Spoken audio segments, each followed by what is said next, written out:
100m를 넘는 괴물이 나타나도 조져버리고, 사람보다 큰 바선생이 공격해도 조져버리는 주인공 김재주. 그가 생존 경쟁을 하는 이곳은 7년 전 지구에 나타난 거대한 탑 속의 공간으로 살아 돌아오는 자들에겐 각성자라는 타이틀이 붙으며 이 세계에서 필수적인 기술인 마도공학을 다룰 수 있게 되고, 즉 돈을 쓸어 담는 기술자가 된다는 뜻. 하지만 탑에 끌려가는 인간들은 무작위로 선발되고 가까스로 생존에 돌아온들 누구 하나 탑의 내부 정보를 이야기하지 않았는데, 그럼에도 김재주는 마치 2회차 마냥 어떤 미션이든 최상위 난이도로 통과해 나가는 이상한 녀석. 도대체 그는 어떻게 한 것일까요? 사실 재주는 보육원 출신으로 이제 막 사회로 나왔지만, 고향 갔던 보육원이 3년 뒤엔 사라진다는 안타까운 이야기를 듣게 되었고, 어떻게 하면 금전적인 도움을 줄 수 있을지 고민하던 중 탑에서 생존해 떵떵거리며 살고 있는 각성자들의 영상을 보게 됩니다. 부럽구만. 어디에 탑 공략이라도 있으면 좋을 텐데. 그런데 이때 이건 재주와 똑같이 생긴 남자가 탑 속 임무를 해내는 동영상이 시작됐고, 분명 자기 자신이었습니다. 미래에 내가 탑을 공략하는 영상인 거야. 각성자들은 탑에 대한 얘기를 일절하지 않아. 그래서 탑에 대한 정보나 공략도 전무한 상황. 하지만 그 모든 게 내 손 안에 들어오게 된 거다. 지금부터 탑으로 향하는 포털이 열리기까지 남은 시간은 2년. 재주는 이 영상을 미친듯이 복습하고 숙지하기 시작했고, 드디어 2년이 되는 이날. 제발 오늘 포털이 나오게 해주세요. 그리고 이때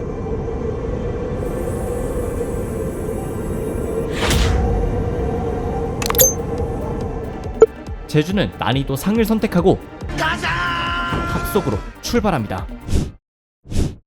그렇게 도착한 곳은 영상에서 본 동굴이구나.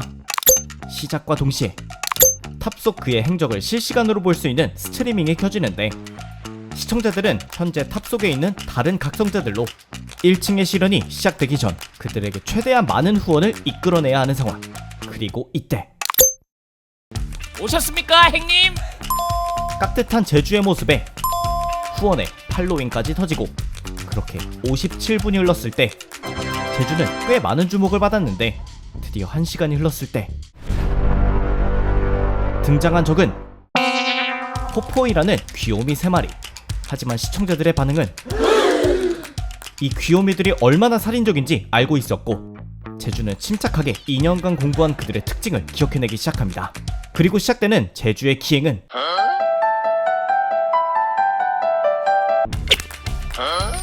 그들의 경계를 풀기 시작했고, 경계를 푼 포포이들은 마력으로 가득한 마력석을 먹기 시작합니다. 하지만 재주는 그들과 친근한 존재가 되어야 하는 상황. 그래, 죽기 싫으면 뭔들 못 먹겠냐? 그도 마력석을 먹기 시작했고, 의외로 상쾌하고 맛있어. 보양식처럼 몸에 힘이 도는 것 같아. 재주의 몸은 마력으로 가득해지며 포포이들은 애완동물처럼 따르는 반전의 상황. 즉, 적이 사라진 것이었습니다.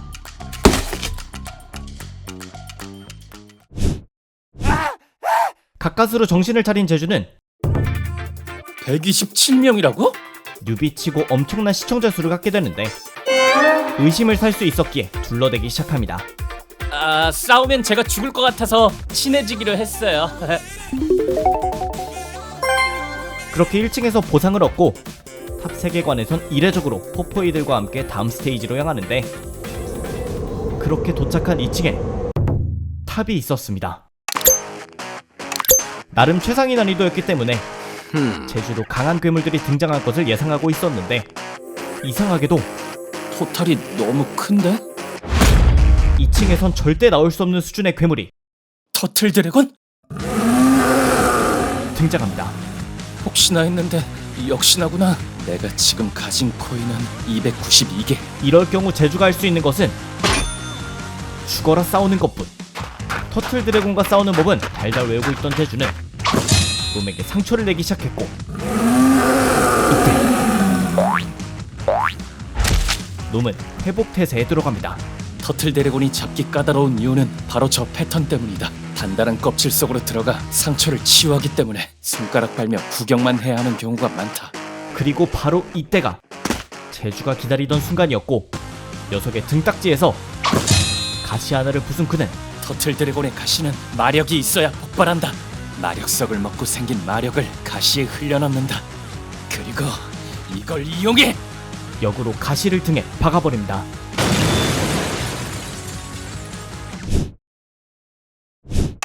이쯤 되자 의심이 몰려드는 것은 당연한 상황. 하지만 제주의 뻔뻔함은 별거 아닙니다. 할 만한 것 같아서 싸워봤어요. 오히려 인기를 불러왔습니다. 그리고 굉장한 녀석을 쓰러뜨린 만큼 따뜻한 보상도 뒤따랐고, 게다가 팔로워도 많아져 능력치 향상의 기회도 주어집니다. 초반에는 체력이나 힘이 도움되기 마련이지만 제주는 마력을 선택하는데, 대다수는 이 직업을 얕봤지만 그는 훗날 마도공학을 활용해볼 생각이었고, 그 잠재력은 엄청나다는 걸 제주만은 알고 있었습니다. 그리고 3층에 도달한 제주. 우와, 진짜 상처가 다 사라졌네요. 새로운 층에 도착하자 신체는 원상복구되었고, 이번에 주어진 시련은 타인과 함께하는 시련이었습니다. 바로 이 거대한 석상들을 쓰러뜨려야 하는 것. 게다가 이들은 순식간에 회복되기 때문에 제주는 처음부터 전력으로 공격하는데, 한 놈을 지탱하는 허점을 발견하곤 또 한 녀석마저 부숴버리는데 성공했다고 생각했지만,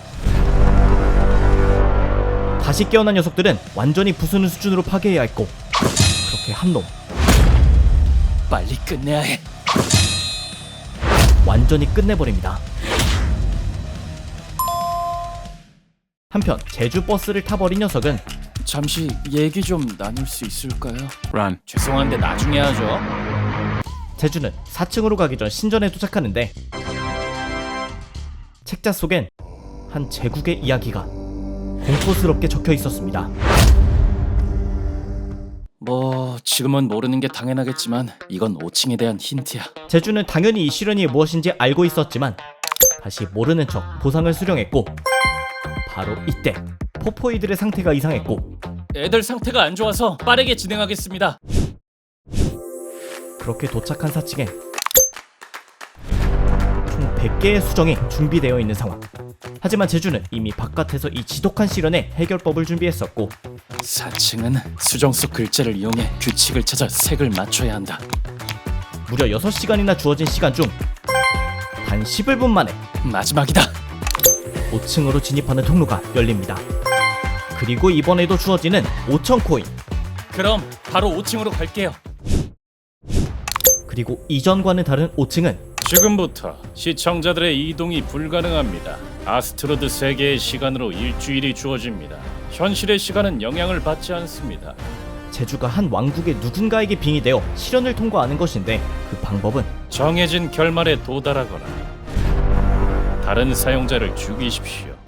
그리고 제주가 빙의한 인물은 제국 황제의 둘째 아들로, 후계자로서의 이미지는 박살난 녀석인데, 더 큰 문제는 황제가 되십시오. 단 무력 행위로 이루어지는 황자 찬탈은 인정되지 않습니다. 이 녀석을 황제로 만들어야 한다는 것. 결국 결말에 도달할 가능성은 제로에 가까우니 이 세계 어딘가에 있을 또 다른 사용자를 죽이는 게 빨랐는데, 만약 상대방이 먼저 결말에 도달한다면 이 세계의 멸망을 온몸으로 겪어보실 수 있습니다. 상상도 못할 처벌이 기다리고 있었습니다. 제주는 이미 동영상을 습득하고 올라온 것일 텐데 왜 이렇게 고난에 빠진 것처럼 행동하는 것일까요? 사실 제주가 본 동영상 속의 또 다른 제주는 5층에서 다른 인물에 빙의했었습니다. 바로 우리 용맹한 검은 늑대 기사단장 알렉 아닌가? 기사단장 알렉으로 그는 황실 재판에 참석하게 되는데, 현재 제주가 빙의한 이 황자 카올리 드 토프락스의 재판으로 그는 친아버지인 황제를 죽였다는 죄명이 주어진 상황. 게다가 본 재판은 범죄 사실이 확정되었기에 범인에 대한 신문도 변호인도 없는 자리라는 걸 알고 있습니까? 이는 사건의 진상만 나열하고 판결을 내려버리는 이상한 형태의 재판으로 이 황자 카올리 드 토프락스를 밧줄로 묶어 말에 매달아 제국 전역의 땅바닥을 쓸게 하라! 사형이나 다름없는 형벌이 내려집니다. 즉, 이 황자에게 주어진 결말은 죽음에 가까운 형벌을 받는 것인데, 다른 이에게 빙의했던 동영상 속 또 다른 제주는 이 부조리함을 참을 수 없었고 두고 보시죠. 제가 이 탑 다 씹어먹을 겁니다. 그리고 이 말도 안 되는 아스트로든지 나발인지 관리자한테 쌍욕 박으면서 따질 겁니다. 바로 이때 그 말에 책임질 수 있나? 동영상 속 자신의 행적을 기억해낸 제주는 미소와 함께 아니요, 이미 정했습니다. 꽤 괜찮은 각이 나온 것 같거든요. 난이도 극상의 임무에 자신감을 보입니다. 도대체 2년간 달달 외웠던 동영상과는 다르게 흘러가는 현재의 상황에서 제주는 어떻게 미온털이 잔뜩 박힌 이 황자를 황제의 자리까지 올려놓을 것인지. 카카오 웹툰 유비가 너무 강함입니다. 오늘 소개해드린 유비가 너무 강함은 웹소설로 시작해 현재는 카카오 웹툰으로 인기리에 연재 중인 작품입니다. 압도적인 능력으로 혼자서 다 해결해버리는 먼치킨류의 이야기에 인생 2회차 개념의 회귀물적인 요소를 자신도 모르는 또 하나의 자신에게 동영상으로 도움을 받는 것으로 살짝 비틀어 신선함을 더했고, 거기에 탑이라는 가상의 공간과 실현에 도전하는 모습이 실시간 방송되며 시청자들과 소통하는 요소까지 흥미로울 수 있는 설정은 전부 짬뽕시킨 작품이며 매 화마다 전개 속도와 분량도 상당한 편으로 만족스러웠습니다. 그리고 이미 유비가 너무 강함의 오랜 팬분들은 아실텐데 요 귀요미, 포포이들이 작품의 인기 비결이기도 합니다. 그림이 없는 웹소설 때부터 사랑받던 녀석들이 웹툰으로 넘어오며 이미지화되어 인기가 늘어난 것은 물론 크라우드 펀딩으로 2년까지 제작될 정도로 아는 사람들은 아는 귀요미들이고 작중 주인공의 곁에서 작고 크게 도움을 주는 녀석들이니 앞으로도 포포이들의 행적을 기대해보셔도 좋을 것 같습니다. 참고로 오늘 소개해드린 분량은 약 12화까지의 줄거리로 현재 71화까지 공개되었는데 웹소설이 200화로 완결된 만큼 웹툰은 아직 결말까지 꽤 남은 상황입니다.